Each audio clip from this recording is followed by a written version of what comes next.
Hi, it's Dr. Natalie Bitature. Welcome back to Breaking the Glass Ceiling.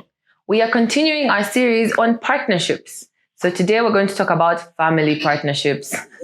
Such a fun and scary topic. This is actually a really important topic, I feel like, because there are so many family businesses and there's not so much information or structure or like points where you can ask or find out things about family business, especially in like the African context. So I wanted to share like my own experience and what has been useful and helpful to me. All right. So firstly, I think about the context of a family business. What is different in a family business and a partnership is you have emotional ties and connections. Firstly, you can't get rid of these people. It's not like a partnership where if things go wrong, you just agree, you sell your shares, you move on, you never have to say hi again. Families are families. I have seen families where they stop speaking to each other and it's awkward at every wedding for the rest of your life. And you don't want that to be you. So when you think about the context and the emotion, I feel like don't pretend it's not there, but also don't let it override things. If you know that you have an emotional connection or trigger or it's difficult with one person, make sure you do what you can to mitigate the situation. For example, if there's a family member who you clash a lot with and you have to work with, have a third person there in meetings and things. So sort of mediate, make sure you all behave, make sure things stay on track and focused. I'm not saying we are perfect at this. We argue all the time about work, at dinner, at the office, things sort of mix and go together. But it's important that you don't just ignore the context of a family business. And I think when you have family partnerships, personally, I think family is going to be more important than the business. So sometimes you're going to have to back down and not fight to the death, like if it was with a partner and you just have to have your way. You have to also take that into consideration. Sometimes I will be disagreeing with one of my family members about something in the company, and I can see us disagreeing is making life harder for the managers and the staff who have to work with us. So sometimes I have to see, is it so important that I am right and I push my point, or can I let this go and let them have their way because it's better for the business?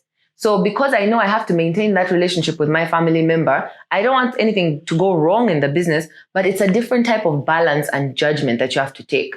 And because I work with a lot of my family members, when it comes to work, I have to treat you like you are a staff member. Like we all take our jobs seriously. So that takes me to the second point, which is structure. Make sure you have assigned roles. If we are all just family business people, we are all just owners in the business, it's too many cooks. You're all going to disagree. You're all going to try and do the same things. You're all going to neglect the same things.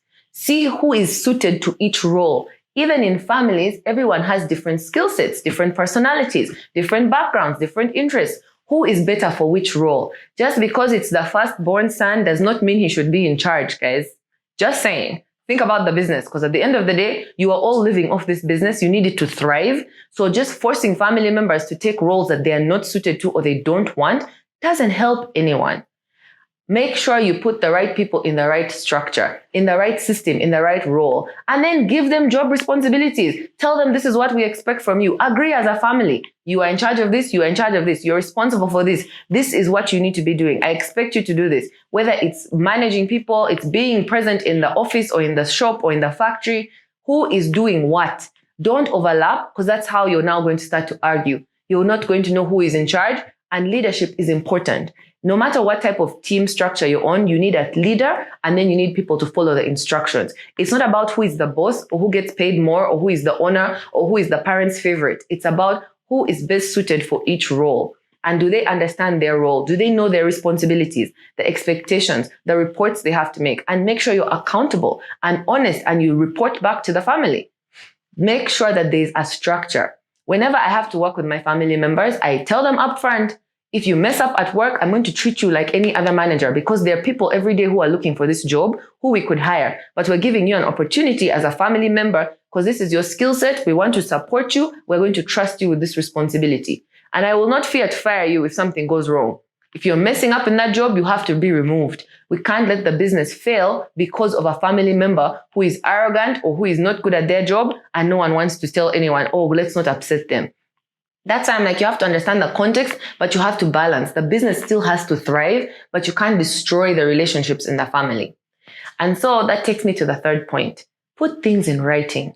Like I'm saying about job descriptions, even for family members, this is why I have a role. I have an actual title and I know what my job description is. All my siblings do as well. All my relatives who work in different companies all know their job title and description. They know what they're expected to do. And we have everything in writing. Make sure you still have MOUs between family members. If you're borrowing money for each other, or you lend someone money for a business, write it down. Have a payment plan. Make sure you hold each other accountable. You are honest and things are in writing. How many times have you heard someone has died and now the family is fighting? The father was the only one who knew all the assets, where the money is, who does what. Then this one is arguing. This uncle says they promised me this. This wife said she has this many children. This one has that. It becomes chaos. It's not only about having a will, which is very important when you have a business, but when you're working with family, things should be clear. Don't wait to die and leave your family with lots of problems. And also, if you work in a family business, you have the right to know what is going on in the business. What is the legal structure? What are the repercussions? What are our obligations, our loans? Who do we owe money to? Who are we supposed to pay on a regular basis? If the founder of that business drops dead today, will the rest of the family manage or will the business collapse? Because the whole point of a family business is to build generational wealth, right? If it all dies with the founder, what was the point? He was just having a fun ride in his life. The point is you're supposed to be able to support your family and their family, and it keeps going. And the only way to do that is to have transparency, is to have structure, is to make things clear, put things in writing. This family member is responsible for this. This one inherits this. This one is supposed to do this. And everyone should know so that we can fight about it when we're all still alive and calm and we agree in an orderly fashion. This is why it's good to have lawyers who are external or mediators. Not everyone in the business should be a family member.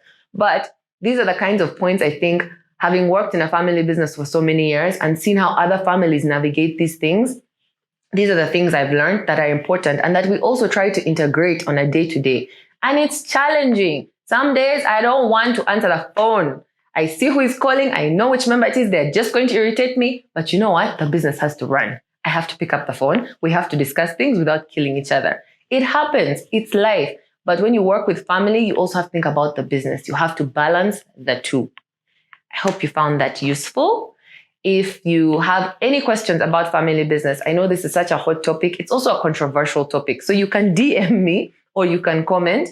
If you're having challenges in your family business or if you have questions about this, I know a lot of young women have asked me questions about this because they work in their family businesses and they struggle with these things because no one is out there teaching you this is how you navigate this. I'm lucky I've had so many friends who are in family businesses. I can ask these questions. I can learn from them because they're older than me. They've been through it.